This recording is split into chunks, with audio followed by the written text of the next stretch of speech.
Power ने डेंजी को finally allow किया फील करने के लिए। लेकिन जैसे ही डेंजी टच करता है, उसे कुछ अजीब सा लगता है। और तब पावर खुद बताती है, वो जो फील था ना, एक्चुअली फेक था। उसके अंदर पेट्स थे जो उसके बेस्ट को बड़ा दिखाते हैं। फिर भी वो उसे 2 और बार टच करने देती है और बड़े कॉन्फिडेंट से बोलती है, मज़ा आया ना? और बाथरूम से निकल जाती है जैसे कुछ हुआ ही ना हो। डेंजी बस वहीं बैठा रहता है, कंफ्यूज्ड, डिसअपॉइंटेड एंड सोचता है, बस इतना ही था? यही था जो मैं उसके लिए इतना एक्साइटेड था। अगला दिन डेंजी का मन बिल्कुल उदास है। खाने का मन नहीं, पेट्रोल पे भी मोटिवेशन जीरो। माकिमा नोटिस करती है और पूछती है, क्या हुआ डेंजी? इतना डाउन क्यों लग रहा है? डेंजी बोलता है, मुझे वो मिल गया जो मैं हमेशा चाहता था, लेकिन जब मिला अच्छा फील ही नहीं हुआ। सोचता हूँ शायद किसी चीज को पाने से ज्यादा उसको पाने की जर्नी ही ज्यादा एक्साइटिंग होती है। माकिमा कहती है मुस्कुराते हुए, मैं मानती हूँ डेंजी, जितना ज्यादा तुम किसी को जानते हो उतना ही अच्छा फील होता है। उसका हाथ अपने साथ खेलते हुए, जैसे किसी के हाथ को देखना, उंगलियों की लंबाई, उसका टच गरम या ठंडा, उसके कान का शेप। फिर वो डेंजी की उंगली को हल्का सा काट लेती है। क्या किसी ने तुम्हें पहले ऐसे काटा है?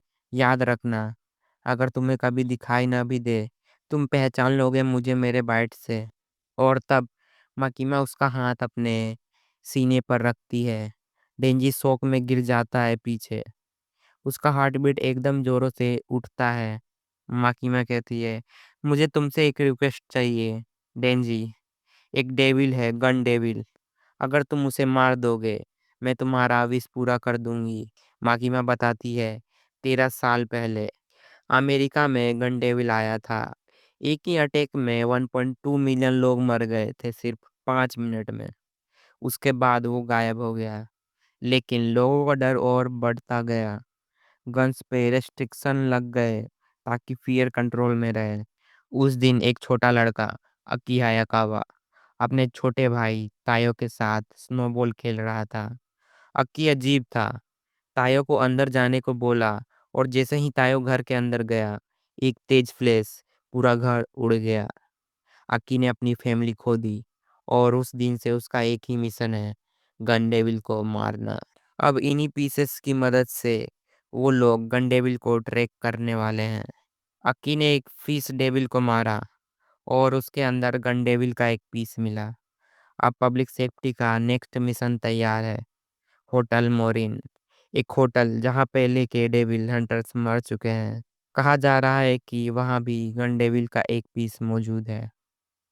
फ्रंट में खड़े हैं 6 डेविल हंटर्स, अक्की, हिमेनो, हिरोकाजू, कोबेनी, पावर और हमारा डेंजी। अक्की अपना बुलेट पीस निकालता है। वो रिएक्ट कर रहा है होटल की तरफ, यानी अंदर कुछ बड़ा है। डेंजी कहता है, हो सकता है ये गन डेविल ही हो।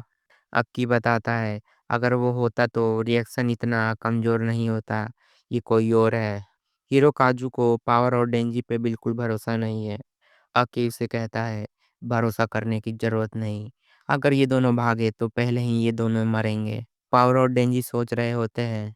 लगता है अक्की अभी भी सुबह वाले प्रैंक से गुस्सा है और अक्की और भी इरिटेट हो जाता है। वो प्रैंक नहीं था। हिमेनो कहती है, अक्की थोड़ा चिल कर, बच्चे हैं दोनों। डेंजी कहता है, मैं भी थोड़ा रेस्ट डिजर्व करता हूँ, इतने डेविल्स मारे हैं। हिमेनो मुस्कुराकर कहती है, जो भी डेविल मारेगा उसे मिलेगा मुझसे एक किस। डेंजी पहले एक्साइटेड होता है, पर मकीमा के वर्ड्स याद आते हैं, सीरियस हो जाता है। फिर वो डेंजी कहता है, नहीं चाहिए, मुझे अब समझ आ गया है। ये सब तभी अच्छा लगता है जब तुम उस इंसान को जानते हो और मैं तुम्हारा नाम तक नहीं जानता। हिमेनो उसके नज़दीक आती है और बोलती है, तो अगर मैंने बोला फ्रेंच किस तो? फिर डेंजी का वहाँ पे मूड बदल जाता है और बिना सोचे समझे सीधा होटल में घुस जाता है। बाकी हंटर्स पीछे से चिल्लाते हैं, अरे रुक जा डेंजी। हिरोकाजू गुस्सा हो जाता है, हिमेनो मुझे ट्रेन करती है, वो मेरे लिए सब कुछ है, उसके लिप कोई रैंडम बंदा नहीं ले सकता। पावर और कोबेनी भी बीच में पड़ जाते हैं और एक बड़ा आर्गुमेंट शुरू हो जाता है। अक्की हिमेनो से पूछता है, ये न्यूबीस ठीक रहेंगे? हिमेनो कहती है, हिरोकाजु वीक है लेकिन मोटिवेटेड है। कोबेनी स्ट्रांग है पर डरपोक। अक्की सिर्फ एक बात कहता है, एक साल में ये तो मर जाएंगे या क्विट कर देंगे। हिमेनो हल्की सी हंसी के साथ बोलती है, तो बस एक बात याद रखना, अक्की तू मरना मत। फ्लैशबैक देखते हैं, किसी भी इंजर्ड हिमेनो को इंट्रोड्यूस करता है उसके नए पार्टनर से, अक्की हायाकावा। हिमेनो कहती है, तुम मेरे सिक्स्थ पार्टनर हो। पहले सब मर गए क्योंकि वो गार्बेज थे। तुम मत मरना की। टीम अंदर बढ़ती है और अचानक एक दरवाजा खुलता है जहां से एक क्रीपी हेड निकलता है, साथ में एक हाथ और एक फुट। वो सीधा कोबेनी पे जंप करता है लेकिन बीच में रुक जाता है। पावर तुरंत अपनी ब्लड सोर्स से उसका सर काट देती है। देखा, मुझसे डर के वो जम गया है। हिमेनो कहती है, नहीं पावर, वो मेरी एबिलिटी थी। हिमेनो बताती है कि उसका कॉन्ट्रैक्ट घोस्ट डेविल के साथ है। उसने अपनी राइट आइड दी है in exchange of using ghost devil का राइट हैंड। पावर उसके घोस्ट हैंड को पकड़ने की कोशिश करती है पर वो हाथ इनविजिबल है, तो उसका अपना हाथ उसके अंदर से निकल जाता है। थोड़ा आगे बढ़ने पर हिरोकाजु को कुछ अजीब लगता है। एक ब्लड स्प्लेटर बिल्कुल सेम जैसे पहले देखा था।